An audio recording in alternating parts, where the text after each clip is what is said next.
Okay, welcome friends. Once again, I'm Abhijit, your host on this NMBF Coffee Chats session on career counseling for students and working professionals. NMBF Coffee Chats, as I explained earlier, is essentially a church-based Christian channel where we have talks for the community and also for the society on issues, on subjects that are relevant for our living in the society. And today we'll be talking on this very important subject of career counseling for students and working professionals. Yeah, Anjali, are you there? Yes, Pastor. Yeah. So since we are a Christian channel, it's accustomed to open with a word of prayer. So I request Anjali, one of our young working professionals, to please say a word of prayer. Sure. Let's pray. Dear Lord Jesus Christ, I thank you for this wonderful time that many people have joined, Lord. I thank you that you have blessed us with this network, Lord, with this with this network, Lord, of Zoom, Lord, so that we can connect with each other and learn your word and also more things, Lord.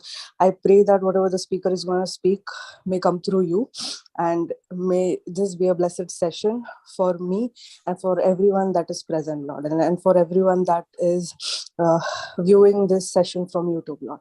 I thank you for this wonderful time, Lord. I keep the remaining time in your hands, Lord. In Jesus Christ, I pray. Amen. Amen. Yeah. Thank you so much, Anjali. Yeah. So what we're going to do is, I think, is just my idea, but Brother Roshan is free to be flexible. Normally, we have the first half of the session where the speaker speaks, gives his presentation, and then we open for Q&A. Okay, so you could hold on to your questions, or you could share it, put it on the chat, and the speaker will respond to that. It is a great joy and a privilege to have Brother Roshan Nisar with us this evening. And just to give an introduction, once again, the formal introduction, he is the first state ranker of Andhra Pradesh University topper, gold medalist, and keynote speaker at international conferences, invited by ISRO scientists to speak on relativism, its impact on society, awarded GSR Krishnaya Prize, Dr. Sarvapalli Radhakrishna Prize, Rajaram Mohan Roy Birth Century Prize, Sir Akela Sri Ramamurthy Birth Centenary Gold Medal, and Dr. Martin Luther Memorial Gold Medal for his outstanding academic performance by His Excellency, the Governor of Andhra Pradesh and Minister for HRD, interviewed by All India Radio for his literary works and was invited to attend the International Society of Poets Convention and Symposium at Washington, D.C. He trained Delhi Police and the Central Reserve Police Force in critical thinking, felicitated by the erstwhile Vice Chancellor of Andhra University for his commendable contribution to the student community. So we are truly glad and privileged to have Brother Roshan Nisar here to teach us, to give us direction for those of us who are needing clarity regarding our career. So let us listen attentively, and we can respond, through our questions and queries as the talk goes on. So over to Brother Roshan, sir. Welcome, brother. Thank you for the introduction. Okay, now let me just plunge into the introduction to what career counseling basically entails. Number one, career counseling is for four kinds of people. The first are those who finish with their education and do not actually know what to do next. The second are those who have many options before them but do not know what exactly to choose. The third are those who have worked for some time and are very clear that they do not want to continue doing the same thing. They want to switch over to something entirely different, but they do not know what exactly to switch over. The fourth are those who are very clear about what they want to do in life, but for some reason have not been able to get there. They have, for reasons unknown to them, have remained stagnant wherever they have been, and they do not want the future to be a repetition of the past. They are looking at ways and means of reinventing themselves, boosting their careers, moving to high salary zones, etc. So if you happen to belong to any of these four categories, then you obviously require career counseling. Then, having said that, what are the challenges that one basically has in his path to a job or to a fulfilling career?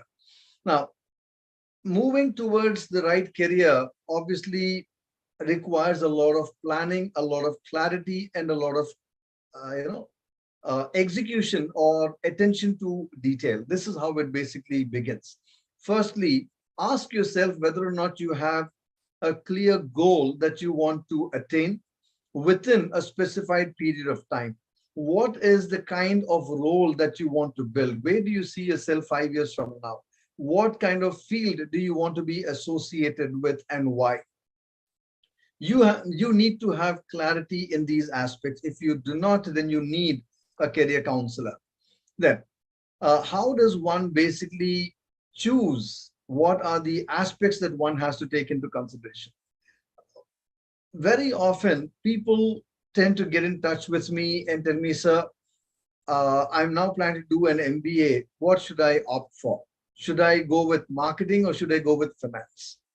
Since you are a career counselor, you tell me what to do and I will do that.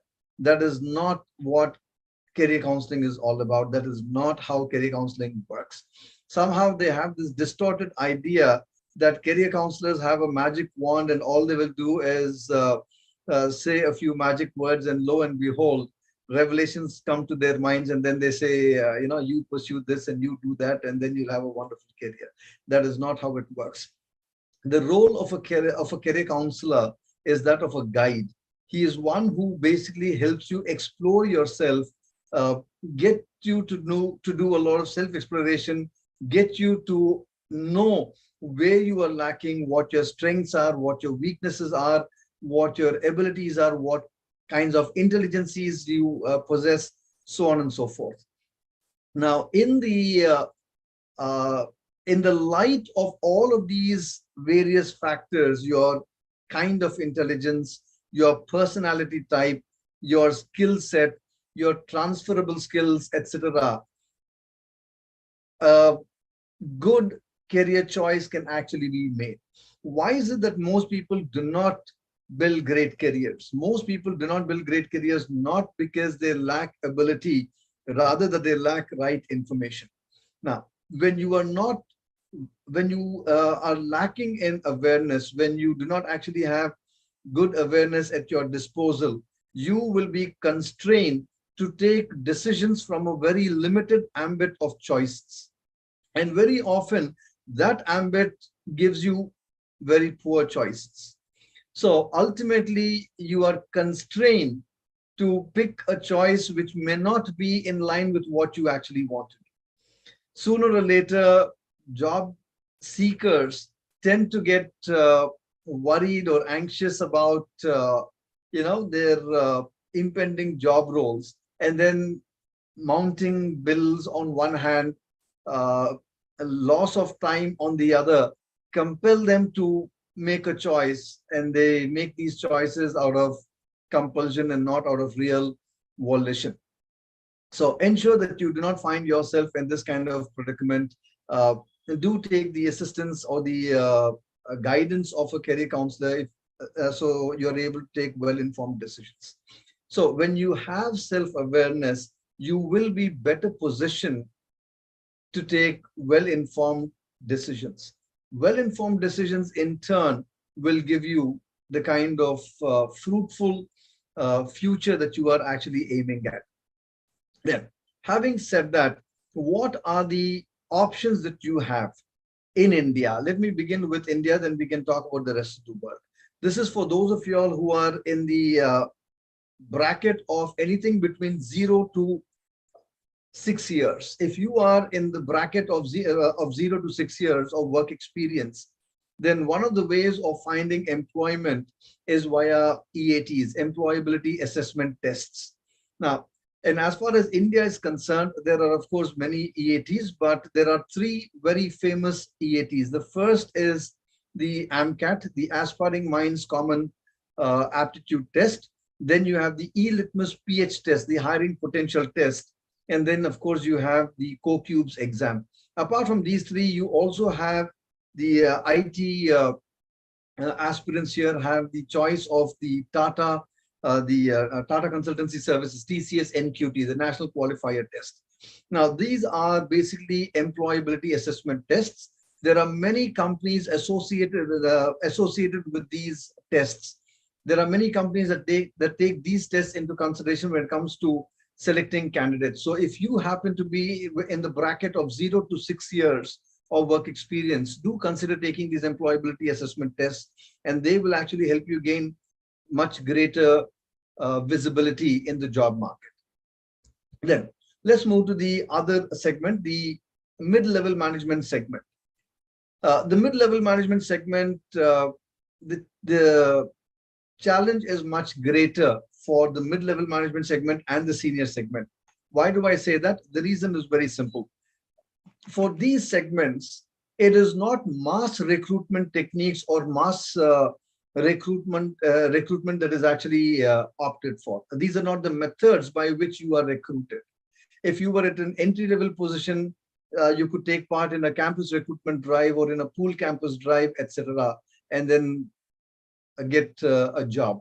But if you are in the mid-level management segment and in the senior segments, you obviously cannot rely on these methods, because these methods don't apply to you in the first place. So what then will you have to do? You will have to rely on various other aspects. Number one would definitely be your resume. Number two would be your LinkedIn profile. Apart from these two, there are other things also that you could look into. But to start with, these are two absolutely indispensable tools that you will have to focus on. No matter what juncture you stand at in your career, even if you have somebody's recommendation, they will still ask you to share your resume, and they will still go to your LinkedIn profile to do their due diligence about you, what kind of brand you've built, what kind of personal branding you have, what kind of content you've created, what kind of activity you engage in, what kind of comments you drop, so on and so forth. And they will also look at whether or not there is consistency between what your resume says and what your LinkedIn profile actually says. Okay, so these are aspects that you will have to focus on. Then also focus on building a great network. When I talk about a great network, I'm talking about a relevant network. Ensure that you have the kinds of companies within your profile that you would want to associate yourself with. Okay, for example, if you are from the supply chain management domain, network with people from supply chain, from other companies, particularly from those companies that you would like to be working with in the future. Interact with them, gain insights about job recruitment methods in their companies, ask them how they found jobs in those companies, widen your awareness, widen your cognizance. Once you do that, you will be better equipped to deal with the job search processes. Then, having said that, get your job search tools ready. For instance, there are many senior professionals who don't bother about working on their LinkedIn profiles or working on their resumes. They look at these aspects when they actually have to start looking for jobs. That is one of the worst things that you could do. Ensure that these tools are ready well in advance so you can actually hit the ground running when the time actually comes. Okay, so focus on networking, focus on your LinkedIn profile, focus on your resume. Ensure that your core competencies are actually explicitly stated so they can match your profile with the kind of vacancies that they have. Then, more importantly, ensure that your resume is actually ATS compliant and ATS optimized. One of the things that most mid-level management professionals and senior professionals do not know is that when they post their resumes, it is not a human being who reads the resume at the first go. It's a task performed by the ATS, the applicant tracking system. Okay, now what is the ATS all about? Now, even before I talk about what it is all about, let me talk about what it is not. I personally came across a lot of posts on LinkedIn and a few other platforms where some self-styled experts claim to have the secret formula of how to beat the ATS. I came across posts which went something like this: get in touch with me and I will tell you the secret to beat the ATS. I will show you how to ensure that the ATS selects you. I will give you the secret formula so you are not rejected by the ATS, so on and so forth. Now, To cut a long story short, these kinds of statements amply prove beyond the shadow of all doubt that these men or women do not have the faintest clue of what the ATS is all about. Now, to do a fact check, firstly, the ATS does not select any resume or reject any resume. It neither selects any resume nor rejects any resume. Those statements by themselves are internally flawed. So what is the ATS all about? Firstly, why is the ATS even employed by these companies? Is there some kind of injustice that being done to job seekers in that no human being is reading their resumes at the first go? I've also read a lot of emotionally stirring posts on LinkedIn where desperate job seekers came up with statements such as, "Sir, please have a heart. Do not use the ATS. You read my resume first, then let the ATS do the thinking." Firstly, the ATS is not doing any kind of thinking. So let me clear the air. What exactly is the ATS and why is it used by employers? The applicant tracking system software is basically a kind of database management system. Why is it employed? The answer is very simple. Let me start off with a personal example. One of my friends runs a mechanical engineering firm. Not long ago, he had about 3 vacancies in his company. He advertised for these 3 vacancies on Naukri.com, and in response to his advertisement, he received 1,528 resumes. Now, do you really think that he has a luxury of time to glean through 1,528 resumes merely to fill 3 vacancies? It would be a criminal waste of time, and it's obviously not a viable process. So what does the ATS basically do? How does it help him find relevant profiles? Now, let's assume that we place all these 1,528 resumes in a pile. Okay, starting from 1 all the way through 1,528 resume. Now, let's assume that the 1,527th resume is the resume that he actually needs. In order to get there, he will have to glean through or read through 1,526 resumes. Just imagine what a criminal waste of time that is going to be. So what do these recruiters basically do? For example, let us say that I'm looking for mechanical engineers. I expect that individual to have done his BTech in mechanical engineering. I expect him to be well versed with SolidWorks and K2. I expect him to also have dealt with fabrication, erection of units. I expect him to have had at least 7 years of full-time work experience. So there are various criteria that I have. That apart, I also want him to possess the certain core competencies like vendor management, stakeholder management. I expect him to have also had hands-on experience in dealing with in working for multinational companies, so on and so forth. I may have certain criteria. So what I basically do is feed these criteria into the ATS and then hit enter. Now the ATS scans all of these resumes, does a word search, a keyword search, which is why your resume has to be keyword optimized.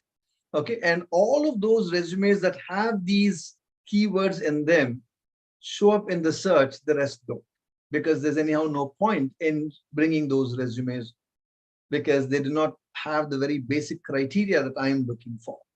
So please be rest assured that the ATS is not selecting any resume or rejecting any resume. It is merely doing a search. It is a database management system, as I already told you. So point number one, ensure that your resume is compliant with the ATS. Number two, ensure that it is adequately optimized. So it actually is one that will show up in the searches conducted by the ATS. That is where you begin with. Then another very common misconception that people have about their resumes is that they think that a resume is meant or intended to find jobs for them. Not true. The purpose of a resume is not to find jobs. Rather, the purpose of a resume is to find an interview. The purpose of the interview is to get the job. So if I were to speak metaphorically, I would put it this way. You, the job seeker, are the product. I, the hiring manager, am your potential customer, and your resume is your marketing brochure. So if your resume is not promoting you, advocating you, or marketing you, then the very purpose of the resume is different. Okay, so ensure that all of this is being done by your resume.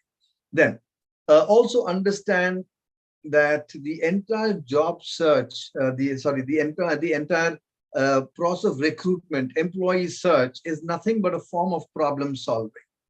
Okay, it is all recruitment hinges on one of two assumptions. Assumption number one: taking you on board will help me make greater profit. Assumption number two: taking you on board in the worst case scenario will help me retain the current levels of profit that I have. So as long as you are able to convince these people that you actually have what it takes to help them achieve what they want to achieve, your purpose is served. Okay, so focus on relevance between your skills and their requirements. Show them what it is you are bringing to the table. Talk about facts. Do not talk about what you can do, what you will do, or what you're going to be doing. Understand that reputation is built based on what you did, what you accomplished, what you achieved. It is not built based on what you can do or what you will do or what you're going to be doing or what you have the potential for doing. Okay, so there's really no point in making tall claims or making vague promises. Be specific about what you've already done. Talk about how the company basically benefited from that association with you and what contributions you actually made. Do that, and then the rest should fall in place automatically. Okay, then having said that, also ensure that you widen your job search. There are, for instance, many openings for these roles in other countries that people don't even tap into. Okay, for example, there is a huge demand for supply chain in Germany. There's a huge demand for the same in Dubai and the Middle East. There are many people struggling for employment in these areas, looking for options only within the country. They don't even toy with the idea of going beyond national waters. So think about those options as well. See how best you could tap into those sources and take it further from there.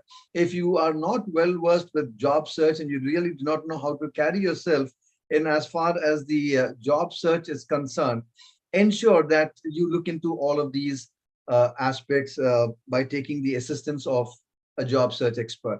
Now, for your information, we also conduct what is referred to as the 5-day job search summit. You can check it out on www.5dsummit.com.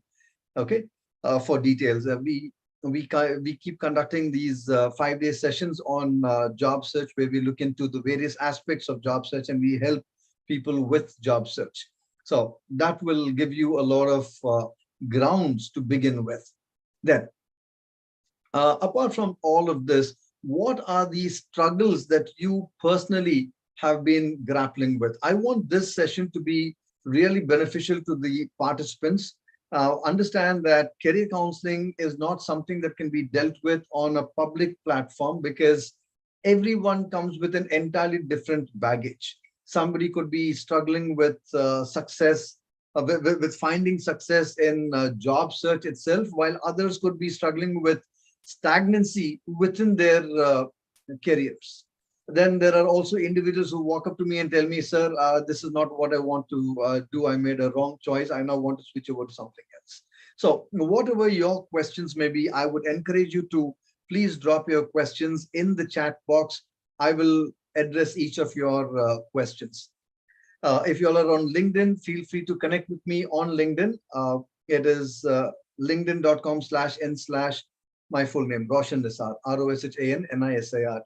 You can type that and then find me there. Okay.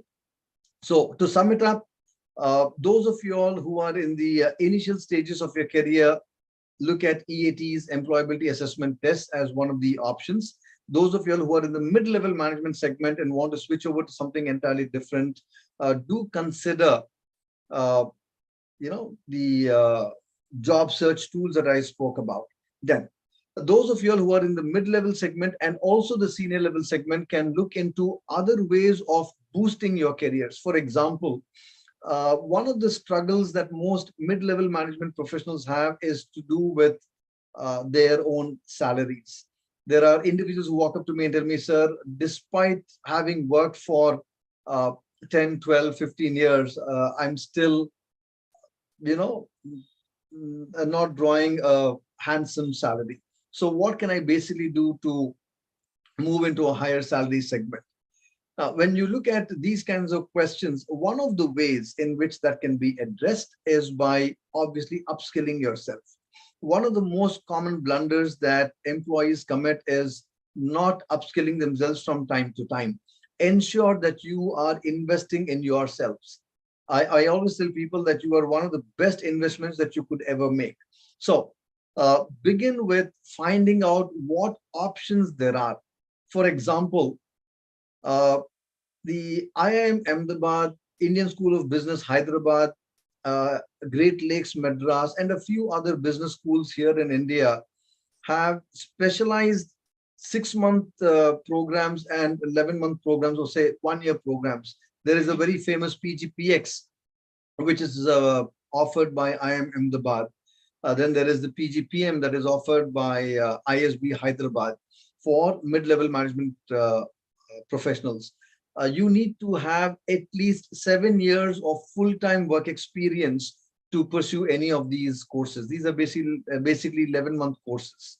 So once you do your core, once you finish any of these courses, the kind of salary packages that are offered to you are phenomenal.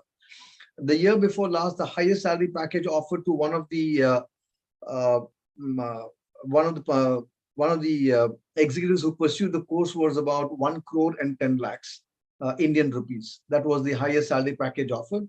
The lowest salary package offered was around 45 lakhs or 52 lakhs, whatever. Okay, so these are some of the salary ranges that are available. This is definitely one of the things that you could do, especially those of you all who are considering moving into managerial roles. Should definitely focus on how best you could equip yourself with requisite skills and expertise. That will certainly boost your careers. Okay. Then, apart from all of this, also ensure that you are working on your soft skills, effective communication, analytical skills, critical thinking skills. There are a lot of soft skills that you require, which would actually work as catalysts. They will help you push you forward in your careers. Very interestingly, the World Economic Forum 2020 conducted a survey a couple of years ago and asked the top-notch companies what skills they basically look for in potential employees and in existing employees as well. Very interestingly, the topmost skill, the most desired skill happened to be problem solving. And the second happened to be critical thinking. Interestingly enough, problem solving is again actually a byproduct of critical thinking. So there are a lot of soft skills that you should work on. There are analytical skills that you should improve. There are skills that you need to imbibe, so on and so forth. Okay, ensure that you are learning constantly. Eric Hoffer, the social philosopher, said, in times of change, it is the learners who inherit the earth, while the learned find themselves beautifully equipped to deal with a world that no longer exists. So do ensure that you are investing in yourselves and that you are upskilling yourselves from time to time. Do that and the rest should fall in place, eventually.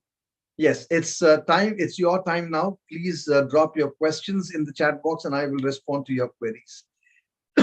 If there's something specific you want me to focus on, please let me know and I will address that. Yeah. Okay, thank you, Brother Roshan. Very insightful observations and wonderfully shared. Any questions that you might have? Friends, as you know, this is just supposed to be more like an introduction and insight into career counseling. But I think here's your chance to ask some personal questions. Now, if you have Any questions that you there, please put it on the chat. And if any of you is hesitating or feeling that is shy, you could ask your question directly to Brother Roshan and it will be considered anonymous, or you could send it to me and it would be considered anonymous, and I will ask it on behalf of you. Yeah, okay. So there are some questions here on the general chat. How do we know what's the best career for you? How do we assess it? Okay. There are different ways by which you actually make an informed career choice. There are 9 kinds of intelligences. There is the spatial intelligence, there is kinesthetic uh, intelligence, then there is mathematical and logical intelligence. There are 9 categories of intelligence. So get to know what kind of intelligence you have, get to know what kind of personality type you have, get to know what kind of skill sets you are blessed with.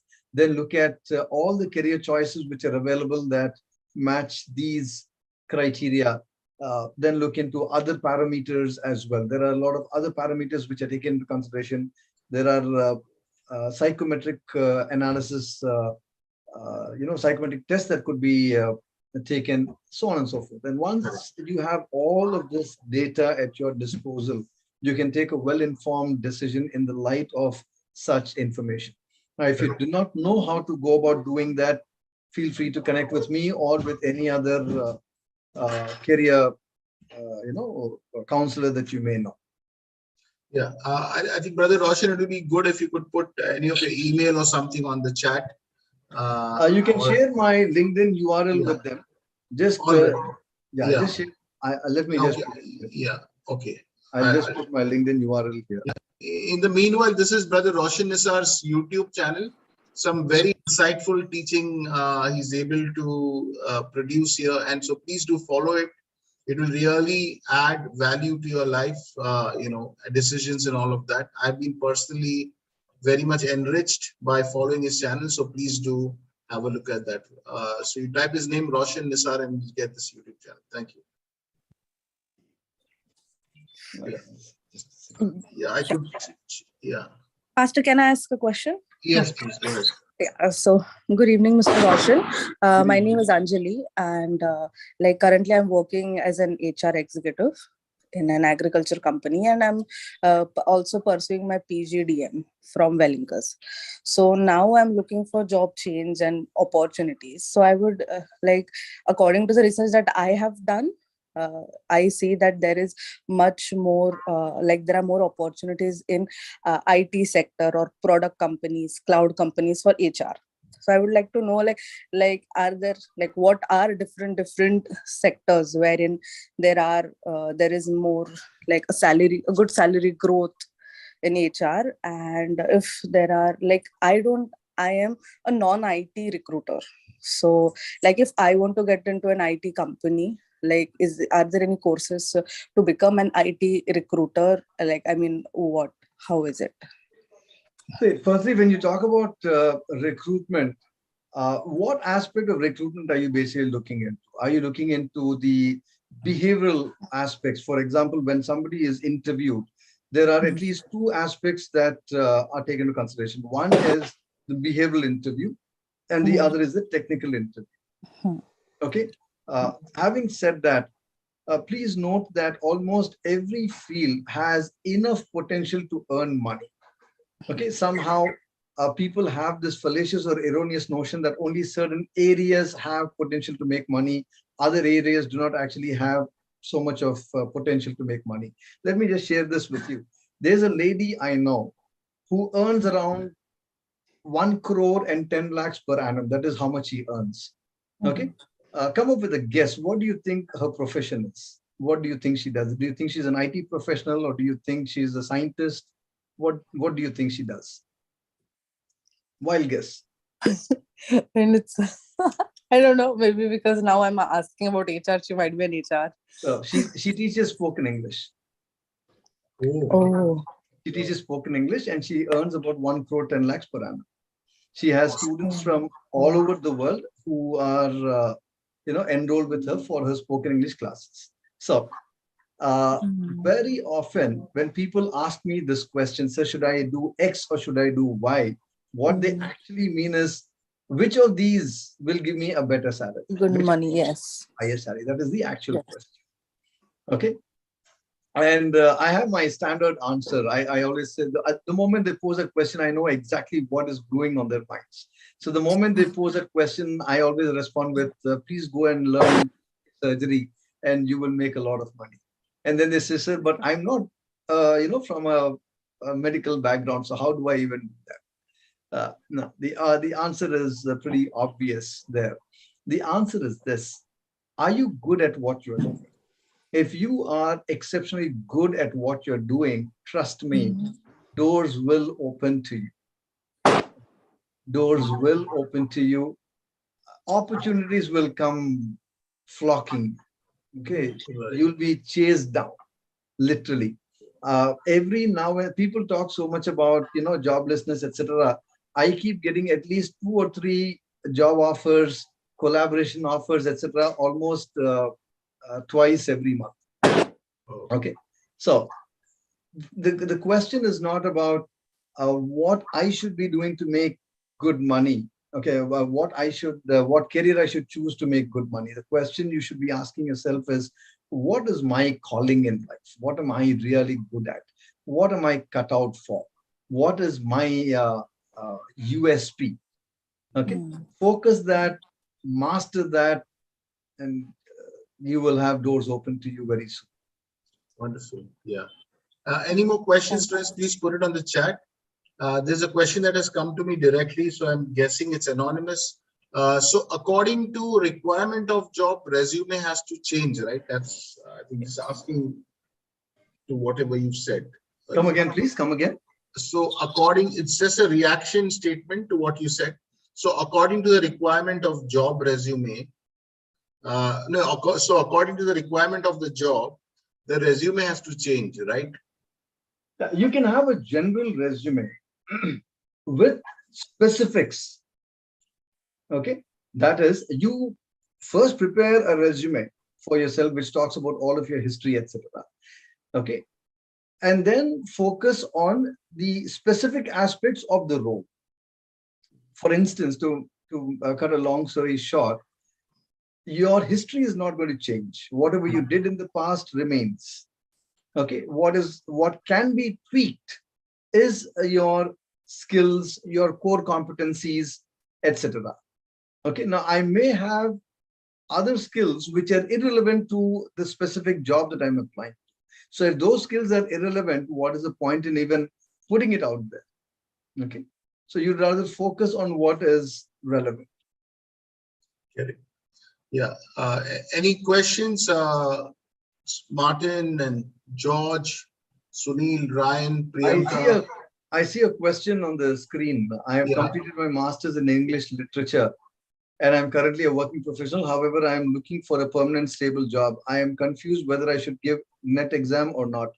I am not thinking of pursuing PhD as of now. What is your suggestion? The NET is meant only for 1 or 2 people. Okay, those who are planning to pursue a PhD, and you very clearly said that that is not what you want to be doing.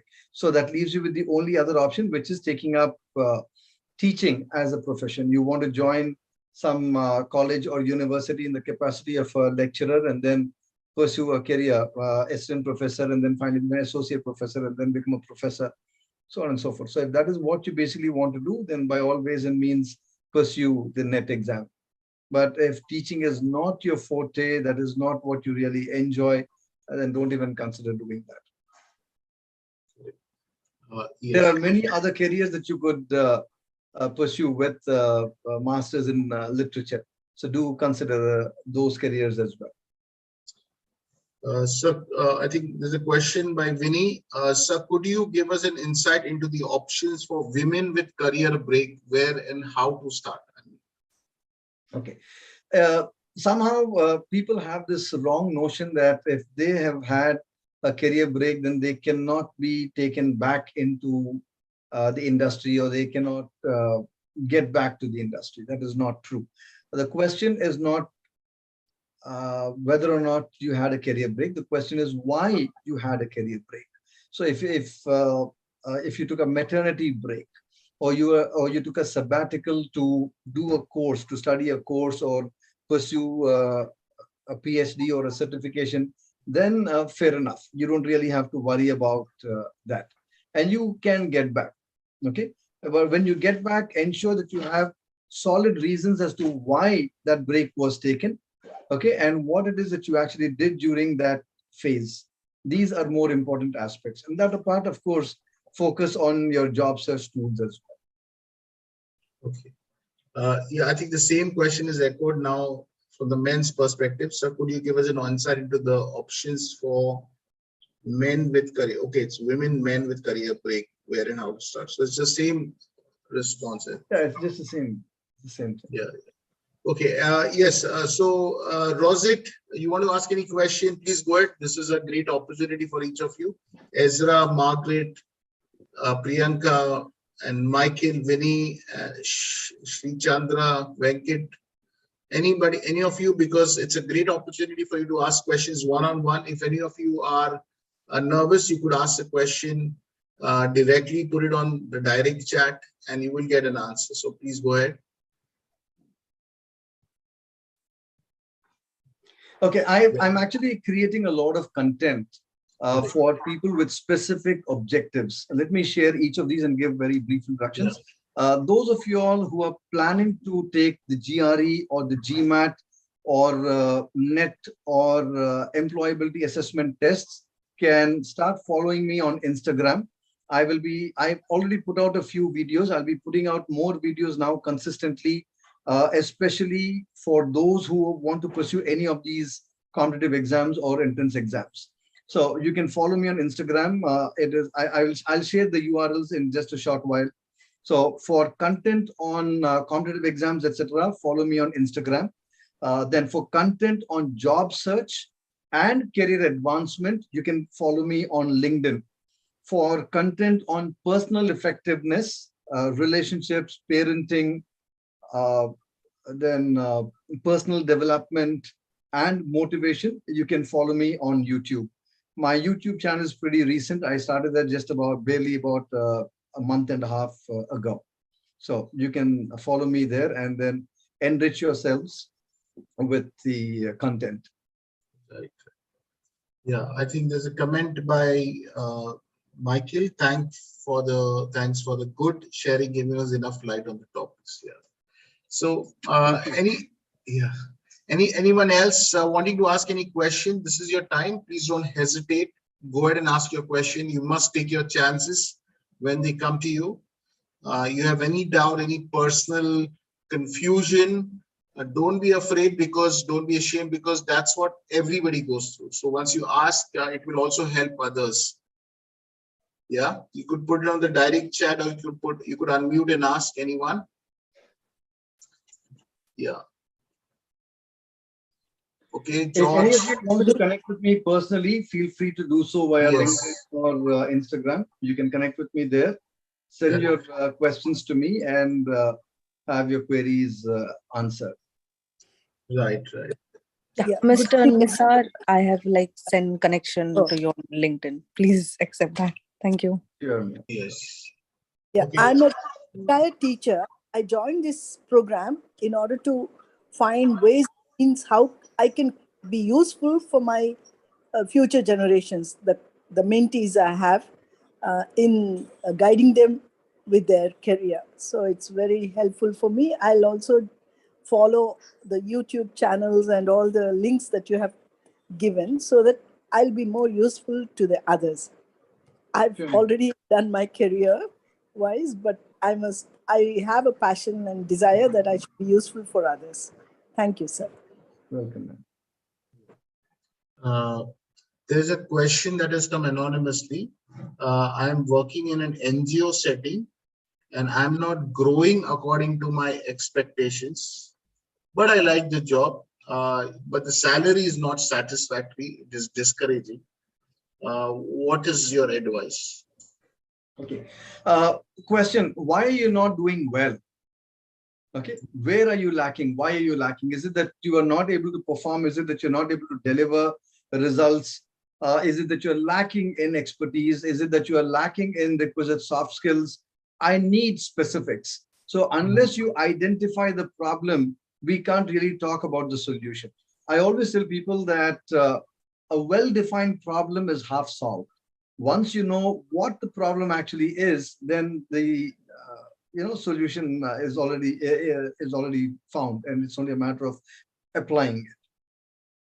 Correct, correct. Yeah. So there are some hurdles that are there that needs to be cleared out. Yeah. Okay. Yeah. Ezra, go ahead, please. You raised your hand.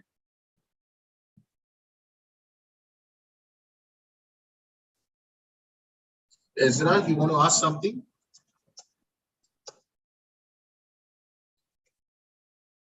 Okay, Ezra. All right.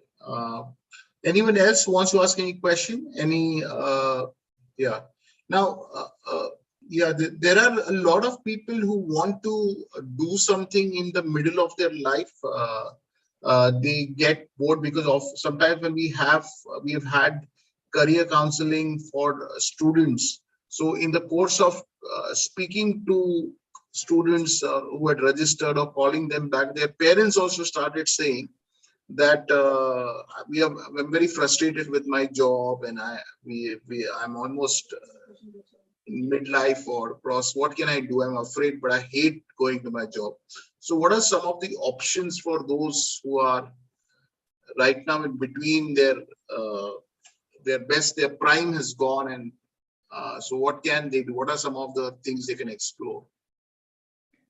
If they've actually worked for quite some time and they have a lot of experience, they can now leverage that experience. They can start creating content. Okay, they can work in the capacity of mentors. They can start mentoring those who want to build their careers in those specific fields. Okay, they can become content creators.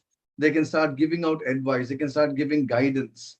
There's an awful lot that they can actually do. Then they can also take up consulting roles. They can take up roles of mentors for startups. Okay, they can talk to them about the requisite expertise. There's an awful lot that they can actually do. Right, right. I think one of the temptations some of these people have is also to go in business. So that would be would that be something they could explore? The sky is the limit. There's an awful lot that they can actually do. Come up with a startup. There's a lot of things that they could do. But as I said, these decisions have to be well informed. Okay, right. They have to be well informed. It is always good to consult. As the Bible says, in the multitude of counselors, there is safety. Correct, so correct. Let them take well-informed decisions. So that would also probably apply to those who retire on their 60, but they still have something to do. They want to do something. Absolutely. Correct, correct. Yeah, great, great. I think Ezra has asked a question. I spent 4 years in government exam preparation. Now I'm 25, undergoing course for it. Job, your advice, sir. So if you spend 4 years in government exam preparation, what happened? Did you get through? You did not get through? And what else have you been doing for the past 4 years? Where do you see yourself from, in 5 years from now, or 2 years from now, or 1 year from now? Yeah, I need advice. I need information. Yeah, yeah. Ezra, can you clarify your question a little bit more? Have you got the job? Yeah. Welcome. Yeah, okay. Okay. Ezra, I think I will have to spend time with you one-on-one. There are a lot of questions which need to get answered. Like I said, these things cannot be dealt with, exhaustively on a public platform. Yes. Yeah, correct. We cannot have a quick fix solution. Yes, they need to have, they need to be dealt with comprehensively. Right. So, okay, I'm just posting the LinkedIn link again, and so you could be in touch with Roshan, and there's also our own you could send us your WhatsApp message on this number. So if you'd like to, oh sorry, I think that's not printed. NMBF coffee chats, and this is the number. You could send us a WhatsApp message, and we keep you posted of similar videos, sessions like this. So if there's no other question, shall we close? Anyone else was wanting to ask? I don't All think right. there are more questions. Yeah, yeah. Okay, so thank you so much, Brother Roshan. May God Most bless welcome. you. Thank you for having Freely me. and so encouragingly come forward and share the wealth of of information. And may God bless you, and we'll continue to uphold you in our good wishes and our prayers. Yeah, thank you so much. Thank you. Okay, bye everyone. Take Good night. care. Bye. Thank you, Bye. sir. Good Thank night. you.